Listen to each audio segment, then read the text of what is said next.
International level پہ تو میرا خیال ہے کہ دنیا کے اعتبار سے بھی کامیابیاں انسان کا مقدر ہو سکتی ہے، مزید آگے بڑھ سکتا ہے، اور آخرت کی کامیابیاں بھی اس کو مقدر ہو سکتی ہیں۔ جی موسی صاحب۔ جزاک اللہ قبلہ، جزاک اللہ۔ اور تھوڑی سی بات کو ناظرین جو ہے وہ مزید اور آگے بڑھاتے ہوئے کہ غربت اور تنگ دستی کا حل کیا ہے، کیونکہ ایک بہت بڑا مسئلہ معاشرے کے اندر ہے، اس میں تمام چیزیں جو ہے وہ اس سے جڑی ہوئی ہوتی ہیں، ڈسٹرب ہو جاتی ہیں، بچوں کی تربیت، ان کی تعلیم یافتہ آگے خاندان کا ہونا، یہ تمام چیزیں جو ہے وہ مالی جو معاملات ہیں اس کے ساتھ مربوط ہوتی ہیں۔ تو غربت اور تنگ دستی کا حل کیا دین نے پیش کیا، اس پہ روشنی ڈالتے ہیں۔ اس سے پہلے تو سولوشن ہے موسی صاحب، وہ ریزنز ہم اس پہ بات، کون سی ریزن ہے انسان تنگ ہے، انسان غربت کا شکار ہے، یا مختلف کنٹریز ایسے ہیں، یا مختلف فیملیز یا بعض پرسنز ایسے ہیں جو غربت اور پریشانیوں کا شکار ہے، تنگ دستی کا شکار ہے، اس میں اس کا کتنا رول ہے، یعنی انسان کیا انڈیویجول اسی کی وجہ سے غربت،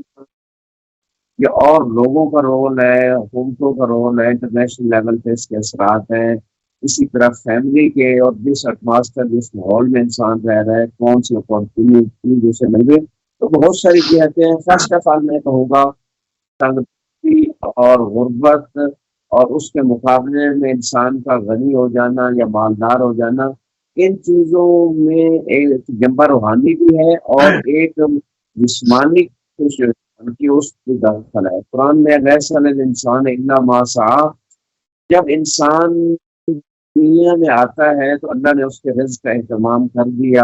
ماں کے پیٹ میں بھی رزق کا اہتمام کر دیا، اور رازق تو خدا ہے، وما من دابۃ فی الارض الا علی اللہ رزقها۔ 12ویں پارے کی بسم اللہ کے بعد پہلی آیت میں اللہ نے فرما دیا کہ زمین پہ ہر چلنے والی مخلوق کا رزق اللہ کے ذمہ ہے۔ البتہ رزق کی دو قسمیں جس طرح کے بعض روایات میں بیان کیا گیا، ایک قسم وہ ہے جو انسان کو مل کے رہتی ہے، اور دوسری قسم انسان کو اسٹرگل کرنا پڑتی ہے۔ لیس الانسان الا ما سعی۔ تو انسان اگر چاہتا ہے کہ اس کی غربت مالی اعتبار سے، اس کی تنگ دستی ختم ہو، تو فرسٹ آف آل تو اس کے پاس ایجوکیشن ہونی چاہیے، دنیا کی بھی اور دین کی بھی، کیونکہ علم کو دو قسموں میں ڈیوائڈ کیا گیا،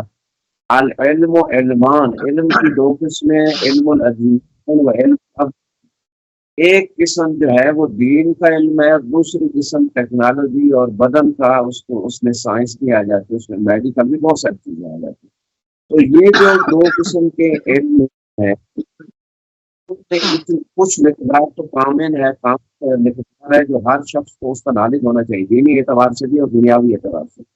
کچھ پھر آگے انسان کی مہارت اور اسپیشلائزیشن ہے کہ اس کا مائنڈ کس طرف جا رہا ہے، اس کی ایبلٹی صلاحیتیں کیا ہیں، اس کا کون سا اس کو ماحول ملا ہے، کس فیلڈ میں وہ جا سکتے ہیں، انجینئرنگ فیلڈ میں، ڈاکٹریٹ ہے، ٹیچنگ ہے، جو بھی شعبے ہے، بزنس ہے۔ تو اس میں یہ کہنا چاہتا ہوں کہ فرسٹ آف آل تو انسان کو اگنورینس سے نکلنا ہے، اپنے آپ کو ایجوکیٹ کرنا ہے۔ اچھا، ایجوکیٹ کیوں نہیں کر پاتا، اس میں بھی بہت سارے جو ہے نا ریزنز ہیں، یہ ایک الگ جہت ہے، مثلا خود اس کے والدین نے توجہ نہیں دی، اس کے پاس ایسا ماحول موفر نہیں تھا، حکومتوں نے اس کے لیے ماحول پرووائڈ نہیں کیا، اور کیا پرابلم سے، یعنی فرسٹ آف آل آپ کو اتنے مقدار میں دنیاوی تعلیم میں بھی ایجوکیٹ کرے کہ سوسائٹی میں جس فیلڈ میں جانا چاہے اور اس کی اتنی مقدار میں تعلیم ہونا ضروری ہے کہ اس کے سامنے کوئی ایسی چیز رکاوٹ نہ بن جائے جو وہ آگے بڑھنا چاہتا ہے۔ پھر اس کے ساتھ ساتھ غربت کے خاتمے کے لیے، جیسے میں نے عرض کیا، پہلی چیز ہے جو معنی ہے، وہ جو ہے نا معنی ہے وہ ہے جہالت، لہٰذا علم کا اصول ضروری ہے، اور پھر علم دین بھی ضروری ہے، کیونکہ اگر انسان دین پہ عمل نہیں کرتا تب بھی بعض اوقات مال کما لیتا ہے لیکن برکت نہیں ہوتی، اگر ٹیکس کر رہا ہے، اگر خمس و زکوٰۃ نہیں دے رہا، حلال طریقے سے نہیں کما رہا، خدا کا شکر ادا نہیں کر رہا۔ قرآن میں لئن شکرتم لازیدنکم، اگر تم شکر کرو گے تو زبان سے شکر ہے، دوسرا عمل شکر ہے۔ ہم انسان اپنی لائف میں، ڈیلی لائف میں جو بھی خدا نے نعمتیں دی ہیں اس کو وہاں یوز کرے کہ جہاں خدا نے حکم دی ہے، کوئی بھی نعمت ہے، صحت ہے، وقت ہے، مال ہے، ریلیشنز ہیں، دوست احباب ہیں، اس کے ساتھ فیملی ممبرز ہیں، جو بھی انسان کو اللہ نے پاورز دی ہیں ان کو خدا کی طاعت میں یوز کرے، تو اس سے اس کی غربت کے خاتمے میں دخل ہے، کیونکہ قرآن میں اللہ نے یہ فیصلہ کر دیا من یتق اللہ یجعل لہ مخرجا ویرزقہ من حیث لا یحتسب، کہ جو تقوی کو اختیار کرے گا خدا اس کو وہاں سے، اس کو ایک تو مشکلات سے خدا نکالے گا اور وہاں سے رزق دے گا جہاں سے اسے گمان بھی نہیں ہوگا۔ تو رزق فقط کھانا پینا نہیں ہے، صحت اور عزت بھی رزق ہے، امن و امان بھی رزق ہے، ایمان بھی رزق ہے، سکون بھی رزق ہے۔ تو یہ ساری چیزیں جو ہے، اسی طرح اولاد رزق ہے، اچھی بیوی مہیا ہو جانا، اچھا گھر مل جانا، اسی طرح اچھے دوست اور سپورٹرز مل جانا، یہ سارے رزق اس میں۔ تو میں یہ کہنا چاہتا ہوں کہ غربت میں فرسٹ فیکٹر اگر کوئی ختم کرنا چاہتا ہے تندرست غربت کو، تو وہ دنیاوی علوم میں بھی آگے بڑھے اور خصوصاً اس فیلڈ میں آگے بڑھے جس فیلڈ میں اس کی صلاحیتیں، اس کی انٹرسٹ ہے، اور دوسری طرف دینی جنبے کو بھی ساتھ رکھے، خدا کا خوف دل میں ہو، اللہ کی اطاعت ہو، دین کامل پہ عمل کرے، حقوق العباد کو ادا کرے اور تقوی میں رہے۔ اور بعض روایات اور بلکہ آیات بھی بتاتی ہے جو توبہ کرتا ہے، جو استغفر اللہ ربی واتوب الیہ کثرت سے پڑھتا ہے، مطلب زبانی نہیں، دل سے، اس کے دل میں ندامت ہے کہ اگر کسی کی غیبت کی تو آئندہ نہیں کروں گا، تکبر کیا تو آئندہ نہیں کروں گا، جھوٹ بول رہا ہے تو آئندہ یہ برائی نہیں انجام دوں گا، کوئی کرپشن کی ہے تو اس سے آئندہ باز رہوں گا، کسی کا حق مارا ہے تو واپس کروں گا۔ یہ حقیقی توبہ ہے۔ اگر کوئی بندہ توبہ کر لیتا ہے، ان اللہ یحب التوابین، اللہ تعالیٰ توبہ کرنے والوں کو محبوب رکھتا ہے، پسند کرتا ہے۔ تو اس کے میننگز یہ ہیں کہ غربت کے خاتمے میں ایک روحانی فیکٹر ہے، ایک ظاہری فیکٹر ہے۔ لیس علی الانسان الا ما سعی، انسان کو وہی کچھ ملتا ہے جس کی وہ کوشش کرتا ہے۔ اور تجارت کا حکم دیا گیا روایات میں، خود معصومین علیہ السلام، انبیاء علیہ السلام، ائمہ علیہ السلام، سب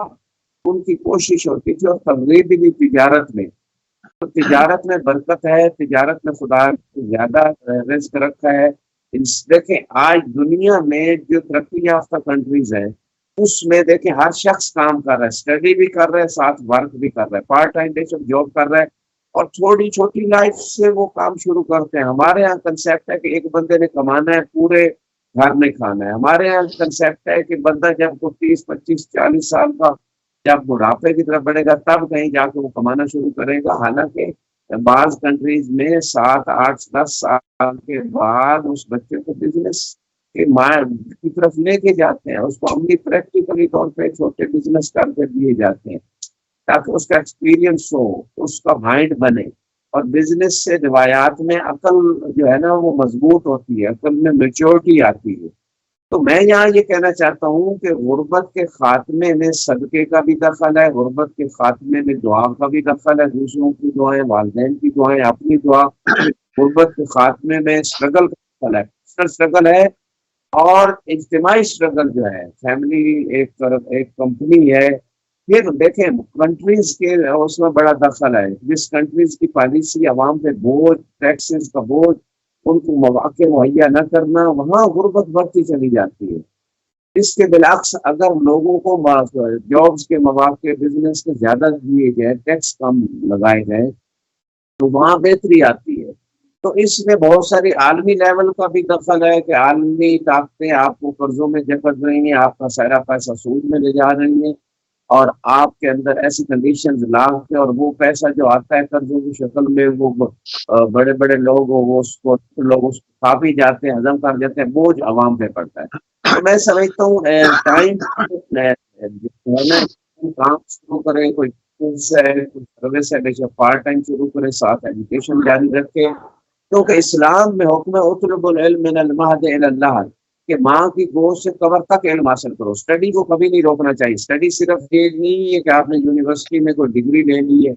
تو آپ کے پاس آپ اسٹڈی مکمل ہو گئی۔ اسٹڈی یہ ہے کہ آپ دنیاوی علوم جس فیلڈ میں آپ کر رہے ہیں اس میں بھی آپ نے ریسرچ جاری رکھے،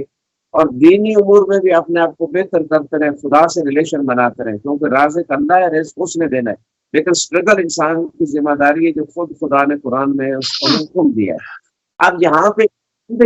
میں نے بیان کی ہے، میں سمجھتا ہوں ان چیزوں پہ اگر انسان عمل کرتا ہے، اپنا ٹائم ویسٹ نہیں کرتا فضول چیزوں میں، جس فیلڈ میں اس کو موقع ملتا ہے، جس فیلڈ میں اس کی ترجیحات ہیں، جس فیلڈ میں اس کو ایکسپیرینس یا گائیڈنس صحیح مل سکتی ہے. بعض اوقات اچھے جو ایکسپیرینس لوگ ہیں، کمپنیز ہیں، بے شک پیرنٹس ہیں، ریلیٹیوز ہیں، کوئی بھی ہے، دوست احباب ہے یا صاحب کا کمپنیز ہیں یا گورنمنٹ ہے، جو صحیح گائیڈنس جس لیول میں انسان کو ٹائم پہ اگر مل جائے تو اس میں بہت سارے وقت کو ویسٹ ہونے سے بچا سکتا ہے انسان، اور اپنے جو دوسروں کے ایکسپیرینس سے فائدہ اٹھا سکتا ہے. کیونکہ معصوم فرماتے ہیں اگر آپ تجربہ کرو گے تو لائف ہو جائے گی، جو دوسروں نے تجارب کی ان کے تجارب سے فائدہ اٹھایا جائے. تو یہ چند ایک چیزیں ہیں موسی صاحب جو میں نے غربت و تنگدستی کے خاتمے کے لیے بیان کی ہیں. اور ایک اور چیز روحانی جنبے سے نماز تہجد جو ہے یہ ایک ایسا تحفہ ہے جو انسان کی دنیا و آخرت کی کامیابیوں کا راز ہے.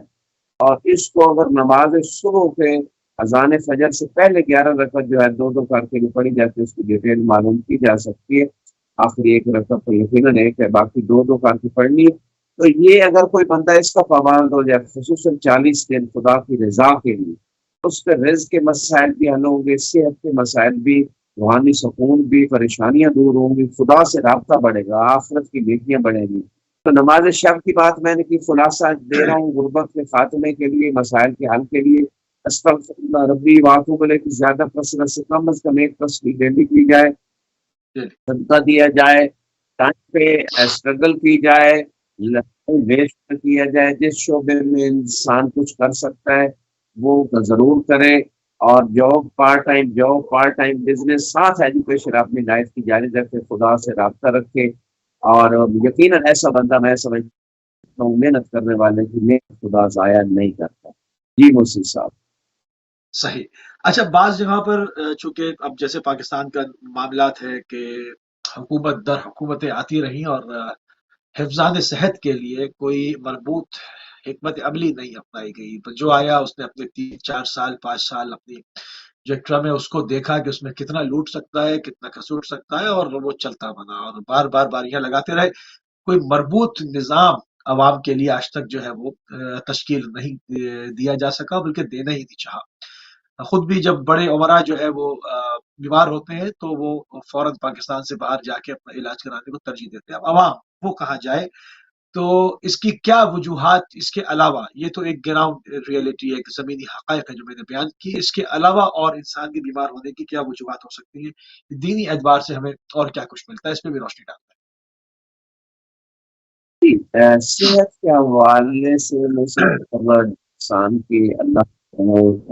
دو پارٹس بنائے، ایک باڈی ہے اور ایک روح ہے. تو ایک روحانی صحت ہے اور دوسرا جسمانی ہے. دونوں کا ریلیشن ہے آپس میں. روحانی صحت ہوگی تو جسمانی صحت کی بہتری کی طرح انسان جائے گا، اور جسمانی صحت کا ریلیشن ہے روحانی صحت سے. العقل و سلیم سلیم جیسے کہ مشہور بھی ہے کہ عقل سلیم یا روحانی سکون اور سلامتی جو ہے وہ انسان کو صحت مند جسم ملتی ہے، اور صحت مند جسم کا تعلق روحانی صحت سے بھی ہے. جیسے کہ میں نے یعنی کچھ روایتوں میں بھی بیان کیا، لیکن ابھی یہ کہنا چاہتا ہوں فرسٹ آف آل تو ہمیں دیکھنا ہوگا کہ صحت خراب کہاں سے ہو رہی ہے، جسمانی یا روحانی، دونوں قسم کی صحت کی ہم بات کریں گے. تو یہاں پہ کہنا یہ چاہتا ہوں کہ صحت پرانے زمانوں میں لوگوں کی آج کے دور کی نسبت کافی بہتر تھی، بیماریاں کافی، صحت بہتر تھی. تو بات بالکل کلیئر ہے کہ پرانے زمانے میں جو خوراک تھی، جو فوڈ یوز کی جاتی تھی وہ خالص ہوتی تھی. اس میں یہ کیمیکل اور کھادیں اور سپرے اور پتہ نہیں کیا کیا اور تیزی سے فصلوں کو جو تیار کیا جا رہا ہے زیادہ پروڈکٹ لینے کے لیے، یہ چیزیں یوز نہیں ہوتی تھی. زمین کے اندر ایک نیچرل قسم کی کھاد ڈالی جاتی تھی اور زمین کے اندر سے ہی پاور وہ فصل لیتی تھی. اس کا جو ہے نا وہ ایک اس کے اندر پاور کی خوراک ہے اور اس کی سائیڈ افیکٹس نہیں تھے. لیکن جو سائنس ٹیکنالوجی نے ایک طرف سے ترقی کی، دوسری طرف سے اس نے تنزلی کی کہ جو پیداوار بڑھے گی، پیداوار کو بڑھانے کے لیے ایسے سورسز یوز کیے گئے جو ان نیچرل تھے، یعنی کیمیکل کے ذریعے. تو اب ان ان نیچرل سورسز کی وجہ سے اس خوراک میں بھی کیمیکل آ گیا. اور پھر آگے جب وہ خوراک ملز ہے، مثلا گندم ہے، کوئی بھی چیز ہے، اس سے پھر وہ چیزیں نکال لی جاتی ہیں، مثلا اور بنا دیا، پاؤڈر بنا دیا، میدا بنا دیا، اس کی جو پاور ہے پھر اور ویک کر دی جاتی. تو میں مختصر یہ کہنا چاہتا ہوں اسی طرح کوکنگ آئل ہے وہ خالص نہیں ملتا اس زمانے میں مل جاتا تھا, اس میں مکسنگ ہے. پھر آپ چینی دیکھ لیں بالکل سلو پوائزن ہے, زہر ہے. اس میں جو چیزیں مکس کی جاتی ہیں اس کی ریسرچ کر لی جائے وہ بالکل زہر ہے. اور ایسے ایسے انسان کے تمام پارٹس آف باڈی کو, چاہے وہ گردے ہیں, جگر ہے, معدہ ہے, گردے ہیں, جو بھی ہے اس کو افیکٹ کر رہے ہیں. پچھلے زمانے میں بیماریاں کم تھی, پیور خوراک ہوتی تھی, ایکسرسائز ہوتی تھی, لوگ باڈی ورک کرتے تھے اور ان کو جو ہے نا وہ ان کے صحت کے مسائل اتنے نہیں ہوتے تھے. یہ زیادہ دور کی بھی بات نہیں, پچھلے زمانے کے بہت قدیم زمانے کی یہ بات نہیں کر رہا, 10-15-20 سال کے پیچھے چلے جائیں تو لوگوں کی بنسبت آج ریسرچ میڈیکل بڑھ رہی ہے, میڈیسن زیادہ آ رہی, ڈاکٹر بڑھ رہے ہیں, ہاسپٹل بڑھ رہے ہیں, کلینک بڑھ رہے ہیں, اس کے باوجود بیماریاں بھی ساتھ ساتھ بڑھ رہی ہیں. ایک میڈیسن ایک جگہ سے اس کا فائدہ ہوتا ہے, دوسری جگہ سے کئی جہاں سے سائڈ افیکٹ کرتی ہے. تو میں یہ کہنا چاہتا ہوں نہ فوڈ پیور رہی, نہ اس میں جناب آپ جتنی ڈبا پیک چیزیں یہ پیپسی کولا یہ جو جتنی اور چیزیں یہ زہر ہے ساری. جو سلو پوائزن بے شک اس کو ریسرچ کر لیا جائے, جو مخلص ڈاکٹر ہیں وہ بتائیں گے یہ چیزیں. اور خود انسان کو اللہ نے عقل دی ہے, جب یہ چیزیں یوز نہیں ہوتی تھی اتنی بیماریاں نہیں تھی. اب بھی انسان چھوڑ کے ایکسپیرینس کر لے کہ یہ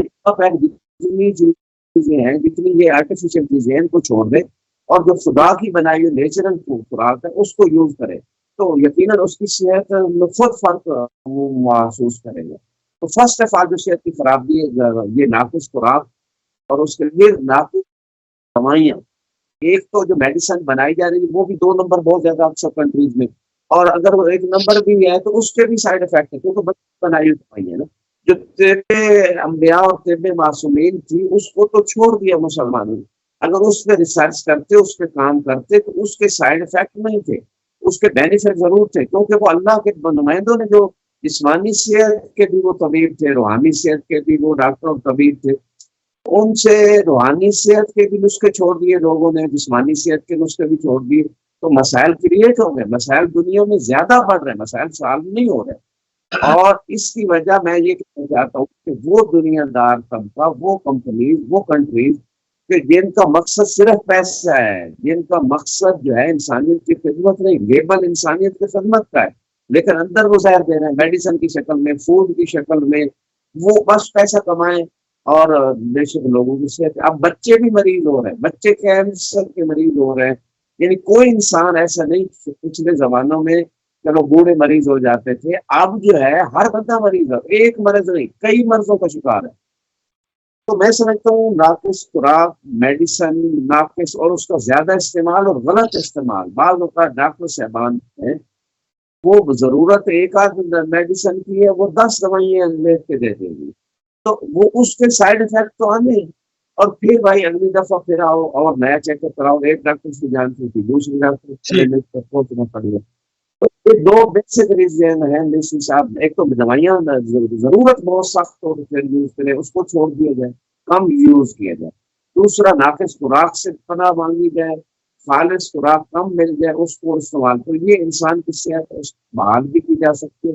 بیماریوں سے چھٹکارا مل سکتا ہے. یہ 2 چیزیں. تیسرا باڈی ورک ضروری ہے. پرانے زمانوں میں لوگ, اب انسان اتنا آرام پسند ہو گیا, ہر کام گاڑی کی, ہر وقت بیٹھے رہنا, کوئی واک نہیں ہے, کوئی ایکسرسائز نہیں ہے. تو یہ ساری چیزیں جو ہیں اس کا انسان کی صحت پہ دخل. یہ تھا میں نے ظاہری اسباب بتائے. اگر انسان صحت مند ہونا چاہتا ہے تو ان چیزوں کا خیال کرے, ٹائم پہ ناشتہ کرے اور ٹائم پہ جو ہے نا سونا اپنا. آج کل سونا بھی لوگوں کو راتوں کو جاگ کے اللہ نے رات نیند بھی بنائی. رات کی جو نیند ہے وہ جو باڈی کو انرجی دیتی ہے, جو باڈی کو انسان کی صحت کو بحال رکھتی ہے, وہ دن کی نیند پورا نہیں کر سکتی. لہٰذا انسان نے وہ نیچر کے تمام طریقوں کو بدل دیا. تو اگر وہ رات کا جو ٹائم ہے اس کے وقت انسان ریسٹ کرے تو وہ تھوڑے ٹائم میں زیادہ اس کو انرجی اور اس کی صحت کے لیے بہتر ہے دن کی بنسبت. اسی طرح جو میڈیا کا زیادہ یوز ہو گیا, موبائل پہ ہر وقت بیٹھے, اس کا بھی صحت پہ زیادہ منفی افیکٹ ہے. خصوصاً اس میں وہ لوگ جو خدا کی نافرمانی میں ٹائم ویسٹ کرتے ہیں یا اپنا ٹائم صرف کرتے ہیں, چاہے عام لائف میں چاہے اب نیٹ پہ بیٹھتے ہیں, تو جو فضول چیزوں میں جب بیٹھتے ہیں تو اس وقت پہ خدا کی رحمت نہیں آتی ایسے لوگوں کو. ان لوگوں کی صحت کے مسائل بھی کریٹ ہو رہے ہیں. تو اس طرح مزید صحت کے حوالے سے تو میں یہ کہنا چاہوں گا صدقہ بلاؤں کو ٹالتا ہے. صدقہ تدفع 70 میتۃ سوء روایات میں کہ 70 قسم کی بری موت سے بچاتا ہے. 70 قسم کی بلاؤں سے صدقہ ڈیلی بیسس پہ بلکہ تھوڑا صدقہ انسان دے، زیادہ اگر نہیں دے سکتا تو وہ مصیبتیں اور بیماریاں دور ہوتی ہیں. اسی طرح روحانی جنبے سے کثرت استغفار، استغفر اللہ ربی واتب ہے، یہ صحت کے لیے بہت مفید ہے، اولاد کے لیے بھی، صحت کے لیے بھی، رزق کے لیے بھی. نماز شب جو ہے یہ صحت کے لیے بہت اچھی چیز ہے. تو میں نے دونوں جنبوں کے اعتبار سے بتا دیا کہ جو ظاہری میٹیریل اور اس مادی دنیا کے اعتبار سے اگر ہم دیکھیں تو جو چیزیں صحت پہ اثر انداز ہو رہی ہیں ان کو چھوڑنا پڑے گا. بعض اوقات لوگ کیا کرتے ہیں، بیمار ہوئے میڈیسن لینے چلے گئے. بھائی وہ ریزن تو تلاش کرو جس ریزن کی وجہ سے آپ بیمار ہو رہے ہیں. ٹھنڈا پانی پیے جا رہے ہیں، گلا خراب ہو رہا ہے، زکام ہو رہا ہے، بخار ہو رہا ہے. بھائی ٹھنڈا پانی جو ہے آپ تو ان لوگوں نے بھی چھوڑ دیا ہے جو کنٹریز بہت ایڈوانس ہو چکے ہیں، اس کے افیکٹ ہیں معدے پہ، دل پہ اور اسی طرح انسان کی صحت پہ. تو میں یہ کہنا چاہتا ہوں کہ وہ نیچرل جو خدا نے سسٹم بنائے ہیں اس کے تحت اگر انسان چلا جائے، اپنی خوراک کو چینج کرے تو اس کی صحت بحال ہوگی، اور زیادہ میڈیسن یوز نہ کرے. بہت ضرورت جس کی سخت ضرورت ہے، اور صحیح میڈیسن اور صحیح ڈاکٹر سے، اور کوشش کرے کہ دیسی نسخے اگر کہیں سے میسر ہیں مفید لوگوں سے تو ان کو یوز کرے. لوگ دعا کا دخل ہے انسان کی صحت، دوسرے دعا کریں، خود دعا کرے، اپنی لائف سٹائل کو چینج کرے، سونے جاگنے کا ٹائم، خوراک کا زیادہ فوڈ بھی نہ ہو، کم بھی نہ ہو، پاورفل ہو لیکن بے شک وہ کم مقدار کو نہیں چھوڑنا چاہیے. اور یہ وہ چیزیں میں سمجھتا ہوں اگر انسان اس پہ عمل پیرا ہو جائے، اور حکومتوں کا بھی اس میں رول ہے کہ وہ میڈیسن کو چیک اینڈ بیلنس رکھیں کہ نقلی کتنی آ رہی، ڈاکٹرز کیا کر رہے ہیں مریضوں کے ساتھ، اور اس پہ چیک اینڈ بیلنس ہونا چاہیے. اور اسی طرح والدین کو اپنے بچوں پہ نگاہ رکھنی چاہیے. خصوصاً آپ بچے جب جاتے ہیں اسکول وغیرہ میں تو وہ پاکٹ منی جب لے کے جاتے ہیں تو بڑا جو بازار میں زہر خریدنے پڑی ہے،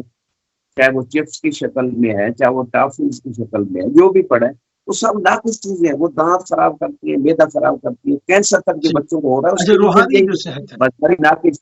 ہے. وہ رکھے ان چیزوں پہ، اور فضولیات ان کو لینے کے لیے پیسے نہ دے، خود کوئی اچھی چیز پرچیز کر کے پھال دے دے. اب تو پھلوں میں بھی کیمیکل ہے. جی موسی صاحب، روحانی صحت کو اس کے کیا عوامل ہے، اس کے اندر ان کو کیا عوامل درکار ہے؟ جی یہ تو موسی صاحب میں اس حوالے سے اگر کہوں کہ کئی پروگرام بھی کیے جائیں تو کم میں مختصر یہ کہنا چاہتا ہوں کہ جو گناہان کبیرہ آیت اللہ دستغیب رحمۃ اللہ علیہ نے کتاب لکھی ہے، یہ قلب سلیم کتاب ہے، یہ اس طرح اور کچھ اخلاق کی کتاب نہیں. اس پہ جب تک انسان فوکس نہیں کرے گا اور اس کی اسٹڈی نہیں کرے گا اور اس کو اپنے لائف میں اپلائی کرے گا، روحانی صحت حاصل نہیں کی جا سکتی. سب فرسٹ آف آل تو روحانی صحت خراب کیوں ہوئی؟ تو ایک ریزن یہ ہے کہ والدین خود کتنے نیک ہیں، اس کا بڑا افیکٹ ہے. کیونکہ بچہ جو ہے وہ چیزیں ماحول سے لیتا ہے، چیزیں اس کی وراثت میں اسے آتی ہے. اس کے آبا و اجداد کیسے تھے، نیک تھے، برے تھے. آبا و اجداد کی نیکیاں بھی اولاد میں اثر انداز ہے، آبا و اجداد کی بھی اولاد میں اثر انداز ہے. اور آبا و اجداد کی روحانی کیفیت کیسی تھی، ان کا عقیدہ کیسا تھا، ان کے اعمال کیسے تھے، یہ فرسٹ آف آل. اسی لیے روایات میں کہا گیا کہ آپ زوجہ نہ تلاش کریں، اپنی نسل کی ماں تلاش کریں کہ آپ نے اپنے بچوں کے لیے کیسی ماں لانی ہے، نیک ہے یا بری ماں ہے، اچھے ماحول میں اس کی تربیت ہوئی ہے، برے ماحول میں ہوئی ہے، اس کی توجہ دنیا کی طرف ہے یا آخرت کی طرف ہے، تقویٰ پہ مبنی اس کی زندگی ہے یا دنیا پرست ہے. تو یہ یعنی کسی بھی انسان کی روحانی کا سفر جو ہے اس کی پیدائش کے بعد شروع نہیں ہوتا،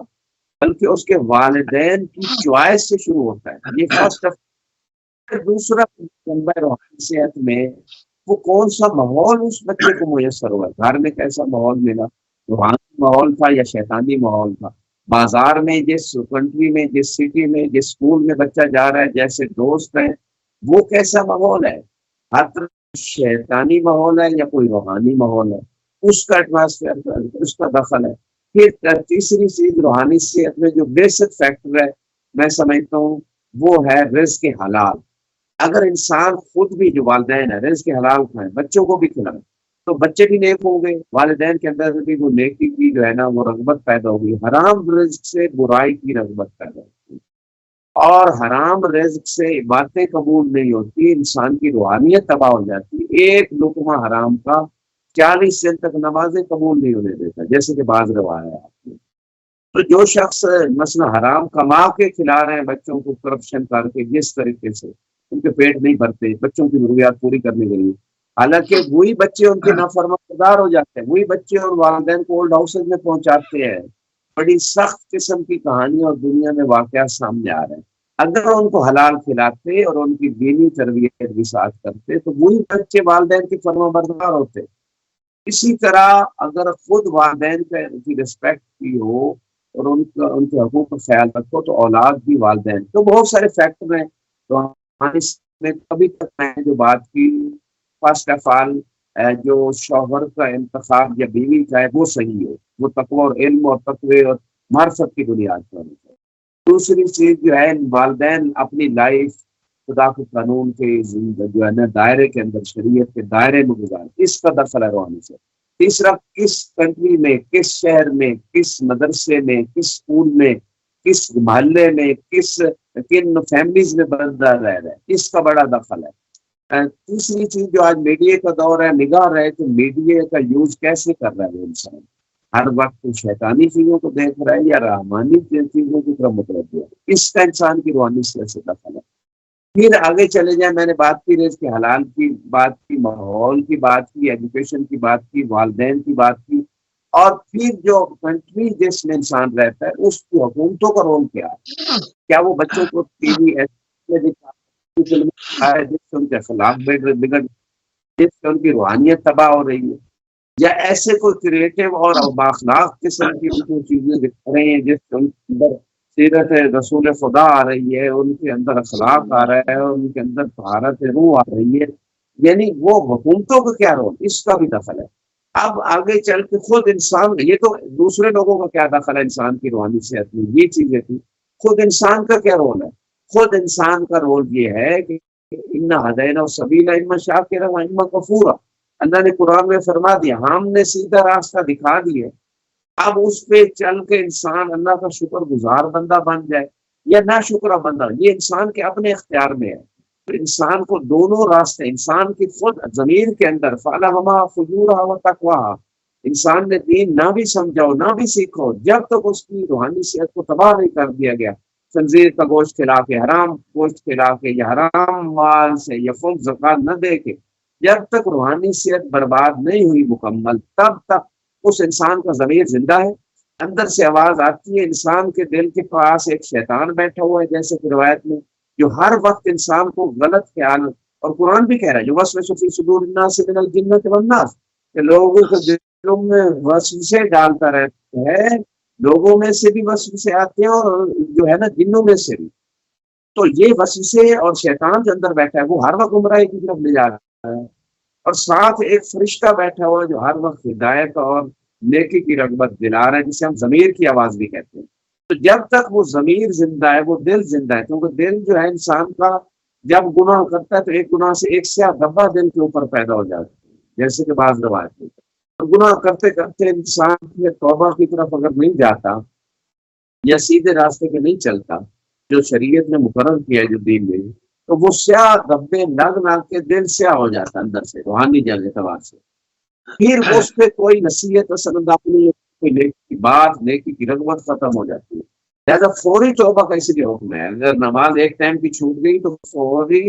خدا سے ندامت کرے، معذرت کرے، استغفار پڑھے اور آنسو بہائے۔ اگر روزہ زندگی میں مثال میں جو والدین چھوٹ گئے تو اس کی ندامت،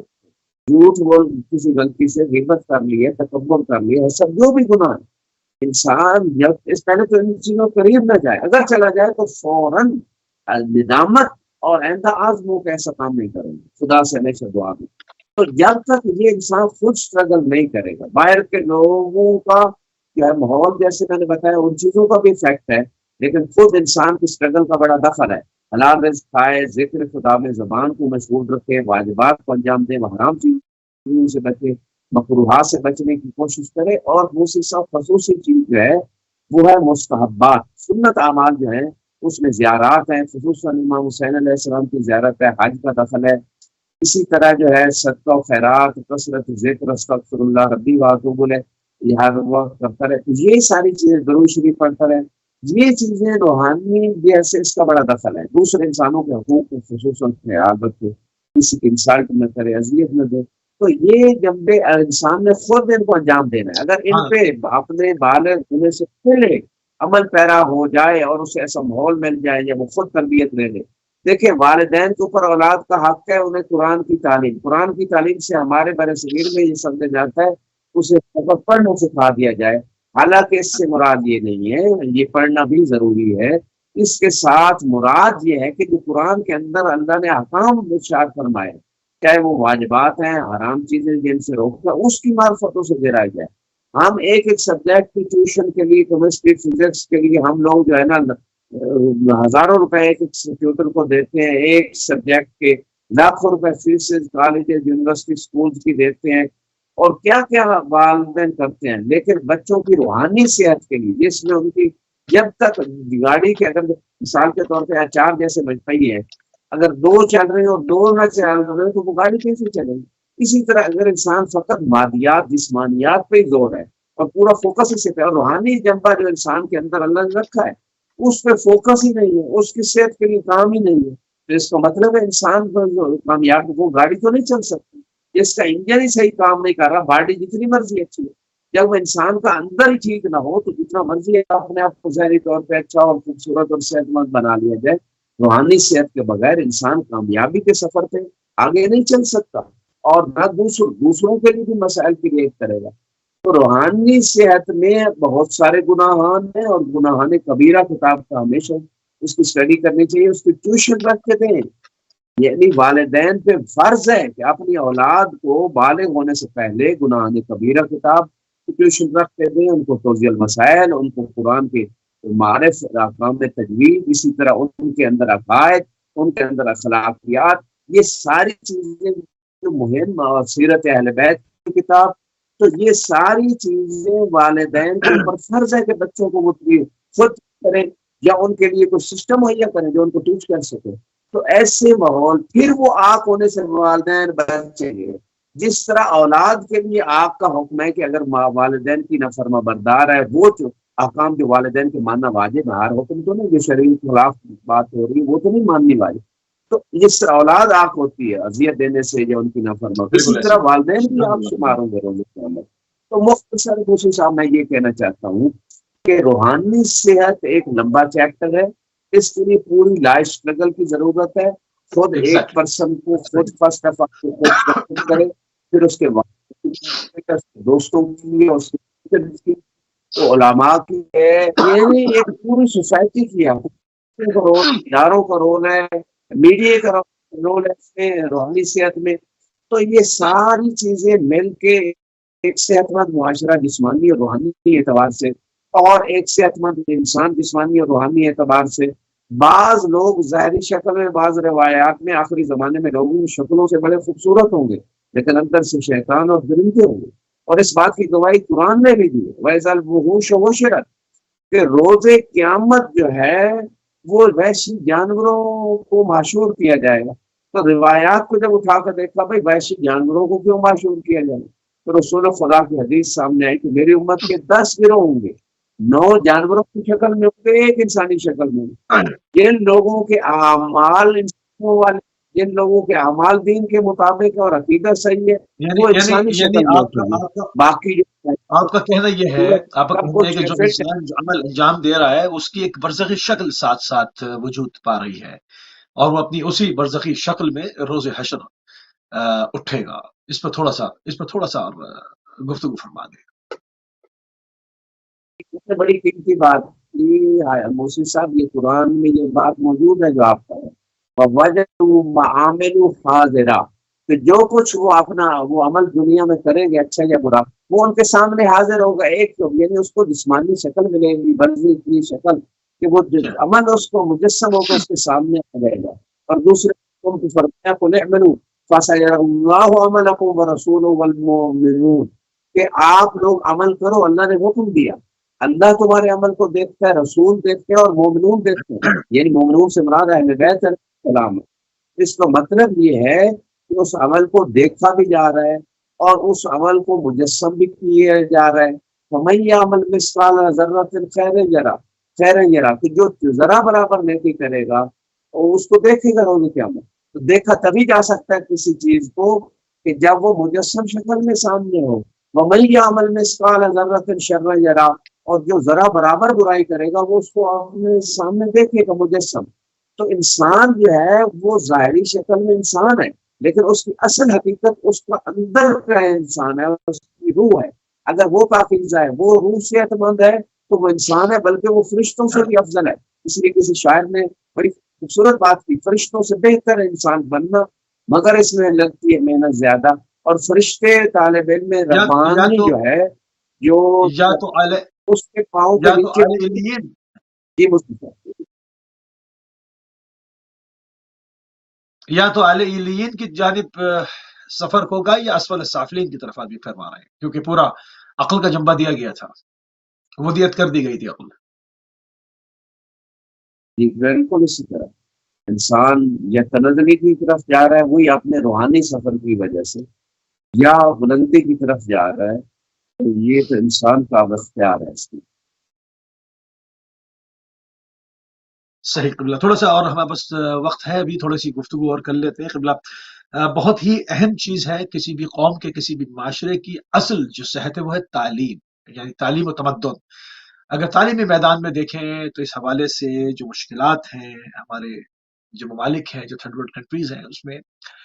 تعلیمی اعتبار سے پیچھے در پیچھے ہوتے چلے گئے، جس کی وجہ سے سائنس اینڈ ٹیکنالوجی کے اندر، اس کے ریسرچ کے اندر، ان اداروں کے قیام کے اندر مشکلات آپ کے سامنے اس پار کو بتائی گئی، اور وہ خالی پڑی ہے پوری سوسائٹیز آپ دیکھیں پاکستان کے اندر، تو اس کے بعد کام نہیں ہوا۔ تو تعلیمی مشکلات کا حل دینی اعتبار سے کیا ہے؟ زمینی حقائق تو سب کو پتہ ہی ہے۔ سلامت رہیں۔ تعلیم مشکلات کا حل، فرسٹ آف آل تھوڑی سی میں روشنی تعلیمی مشکلات پہ ڈالوں گا۔ ایک چیز جس پہ اکثر لوگ فوکس نہیں کرتے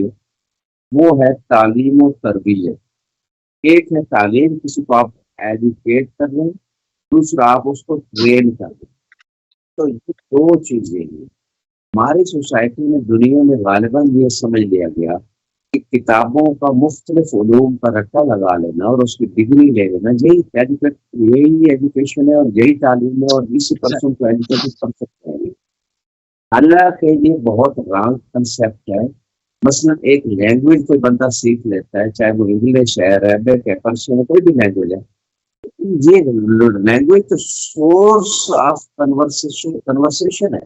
یعنی آپ جو آئیڈیاز، جو چیزیں لوگوں کو کنورٹ کرنا چاہتے ہیں، اس کا ایک سورس ہے۔ اس سے بڑھ کر اس لینگویج کی اور کوئی ویلیو نہیں ہے۔ یہ لینگویج انسان کو انسان نہیں بناتی۔ ہمارے معاشروں میں یہ ہے کہ بعض اوقات کسی نے اگر 4 ورڈز انگلش کے سیکھ لیے تو وہ سمجھ یہ پڑھا لکھا انسان ہے۔ ایک پڑھا لکھا انسان تبھی بنے گا، مہذب تبھی بنے گا جب ہم یہاں پہ امام باقر علیہ السلام کی بات کو سمجھیں گے، جس میں آپ فرماتے ہیں تفقہوا فی الحلال والحرام وَإِلَّا أَنْتُمْ أَعْرَابٌ، کہ حلال اور حرام کو سمجھنا تم ان ایجوکیٹڈ، غیر مہذب اور جاہل ہو۔ تو جو بندہ حلال و حرام کو نہیں سمجھتا وہ اپنی روح کے جو روح کا مقام ہے اس کو بھی گرا رہے اور اپنی انسانیت کو بھی گرا رہے۔ اس میں فرسٹ آف آل جو ہے نا، جو بھی انسان دنیا میں آیا ہے اس کے لیے دینی تعلیم یہ تو مست ہے، جس طرح کھانا پینا مست ہے، ہوا مست ہے، باقی جو انسان کی زندگی کی ضروریات ہیں، اسی طرح تعلیم بے مقدار ضرورت۔ میں دینی تعلیم سے یہ نہیں کہہ رہا کہ ساری دنیا چھوڑ کے مدارس میں داخل ہو جائے، میں یہ کہنا چاہتا ہوں اتنی مقدار میں دینی معرفت ضروری ہے کہ جو انسان کو اس کے خالق کی معرفت اور انبیاء اور ائمہ کی معرفت، قیامت کی، اور اسی طرح جو ہے دین کے جو فروع دین ہے، نماز، روزے، حج، زکوٰۃ کے جتنے بھی ان چیزوں کے احکام ان کو جانتا ہو، حقوق و لباس کو، اتنی مقدار میں دینی معرفت بھی ضروری ہے۔ اور ساتھ اگر ہم دینی تعلیم کی جو بات میں نے کی، یہ آج میڈیا کے دور میں بہت آسان ہو چکی ہے۔ اگر کوئی حاصل کرنا چاہتا ہے، پھر مجالس ہیں، پھر اس کے علاوہ جو ہے نا مسجد ہے، ہمارے پاس بہت سارے فورمز ہیں جن سے لوگ ایجوکیشن لے سکتے ہیں دینی اعتبار سے، اپنے والدین سے، بک سے۔ اچھا، اب آتے ہیں دنیاوی تعلیم کے مسائل کیا ہیں اور ان کا سلوشن کیا ہے۔ فرسٹ آف آل، یہ اس دور میں کنسیپٹ بنا دیا گیا ہے کہ رزق جو ہے وہ فقط مثلا اگر آپ ڈاکٹر بنیں گے یا انجینئر بنیں گے اسی میں رزق ہے، اور کسی چیز میں آپ اگر جائیں گے تو اس کے علاوہ کوئی کامیابی نہیں ہے۔ حالانکہ یہ، اور پھر ایک دوسرا رانگ کنسیپٹ یہ ہے کہ تعلیم سے مقصد یہ ہے کہ آپ نے اچھے نمبر لینے، اچھی ڈگریز لینی ہے تو پھر آپ پڑھے لکھے۔ یہ جو رانگ کنسیپٹ شروع میں بچے کے ذہن میں بٹھا کے اس کو اسکول کالج سسٹم میں ڈال دیا جاتا ہے، اور پھر اسکول اور وہ سسٹم یہی بچوں کو سمجھا رہا ہوتا ہے کہ آپ نے اچھے نمبر لے لیے تو آپ پڑھے لکھے اور کامیاب ہیں، اگر نہیں لیے ٹھیک ہے اچھے نمبر، لیکن اس بندے کے اور اس کی پوری ہر شخص پہ انڈیویجول کام ہو، اس کی فائل بنے بچے کی شروع سے لے کے اس کے کم از کم اس لیول تک جب تک وہ ایک اسپیشلائزیشن کی طرف نہیں جاتا، اس پہ کام ایک ٹیم ورک ہو، والدین کی طرف سے، اساتذہ کی طرف سے، گورنمنٹ کی طرف سے ٹیم ورک ہو کہ اس بچے کے رجحانات کیا ہیں، اس کی صلاحیتیں کیا ہیں، اس کے پرابلمز کیا ہیں، اس کو کس طرف لے جایا جائے تو یہ کامیاب ہو سکتا ہے۔ یہ ہے تعلیم کا صحیح طریقہ۔ لیکن اگر تعلیم میں بھیڑ بکری کا سب کو ایک ہی لائن میں ڈال دیا گیا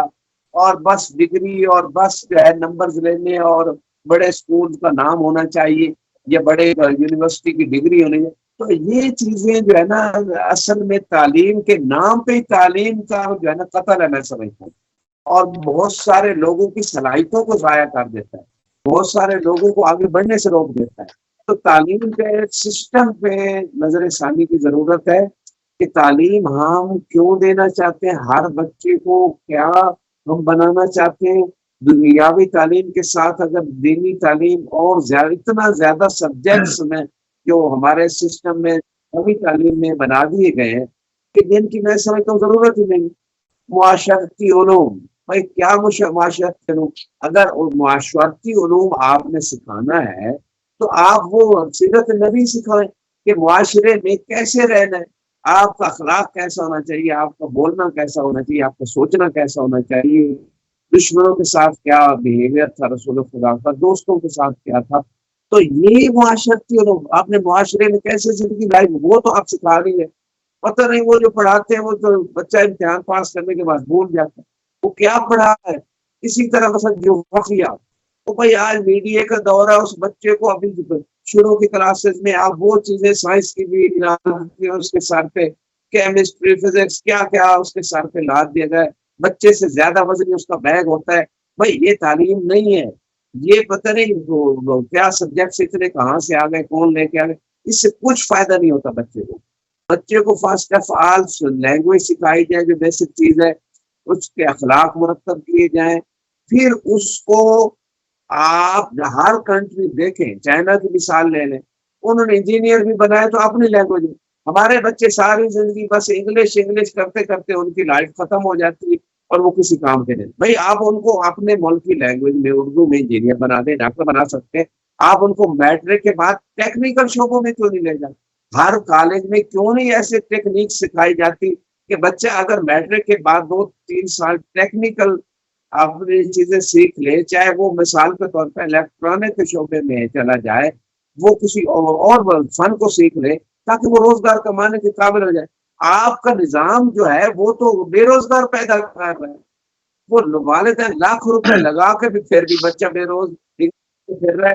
ان کے پیچھے کی سفارش کرتے ہیں ہمارے بچے کو جاب مل جائے۔ بھائی ان کو آپ روزگار مہیا کریں، ان کو ٹیکنیک سکھائیں، مختلف شعبوں میں ماہر بنائیں۔ بے شک وہ گاڑیوں بنانے کا انجینئر بن جائے، اب گاڑیاں بنانا جدید دور میں مستری ہوتے تھے پرانے، اب تو کمپیوٹر کا دور آ گیا۔ اگر اس دور میں آپ کے میٹرک تک بچے جو ایف ایس سی تک آپ ان کو گاڑیوں ان کی جو خرابیاں اس کو ٹھیک کرنے کے مہارت دے دیں، انجینئرنگ کرا دیں، تو میں سمجھتا ہوں کتنے لاکھوں کروڑوں بچے اسی میں روزگار ان کا ہو جائے گا۔ اسی طرح بلڈنگز کے کتنے مسائل ہیں، پرانے دور کے مستریوں کا اور سلسلہ، آج بلڈنگز جدید طریقے سے بن رہی، آپ ان کو بلڈنگ بنانے کا طریقہ سکھا دیں، آپ ان کو کسی شوز جیسے لوگ شوز کمپنیز ہوتی ہیں شوز بنانے کا، پرانے زمانے میں تو کتنے شعبے ہیں، میں یہ کہنا چاہتا ہوں کتنے شعبے ہیں، بچوں کو ٹیکنیک سکھائیں۔ آج دنیا کے جو امیر ترین کنٹریز ہیں انہوں نے تعلیم کے ساتھ ٹرین کی ہے، ان کو ٹیکنیکل ٹریننگ دے رہے ہیں، چھوٹی چھوٹی چیزوں کی ٹریننگ دے رہے ہیں۔ آج چھوٹی چھوٹی چیزوں میں بہت ڈیمانڈ ہے اور بہت پیسہ لوگ کما سکتے ہیں،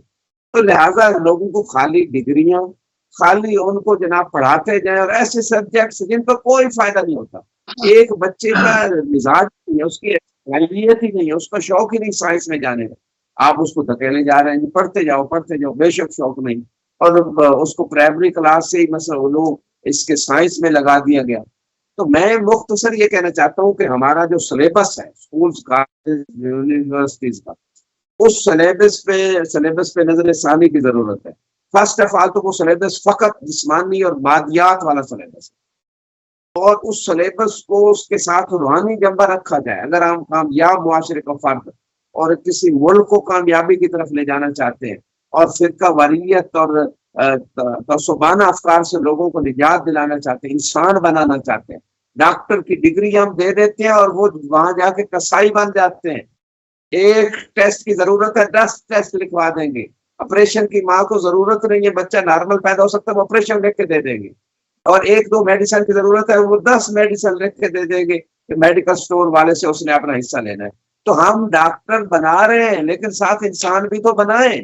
کون یہ سوچے گا اس بات پہ؟ کون اس پہ عمل کرے گا؟ کون سلیبس میں یہ چیزیں دے گا کہ آپ کے اندر انسانیت کیسے پیدا ہو؟ بالکل صحیح، بہت جی شکر گزار تو ہیں، بہت جی قبلہ، انتہائی شکر گزار ہے، انتہائی مشکور ہے، انتہائی ممنون ہے آپ کے کہ آپ نے ایک مرتبہ پھر اپنا قیمتی ٹائم جب اشرف عراق سے ہم کو دیا، اور اس وقت ہمارے پروگرام کا ٹائم تمام ہو گیا۔ ہم نے پوری کوشش کی، اور ساتھ میں ٹیلی فون نمبر لائنز جو اوپن تھی ہم اس سے معذرت چاہتے ہیں کہ اس میں کچھ ٹیکنیکل خرابی تھی ہماری، اور اس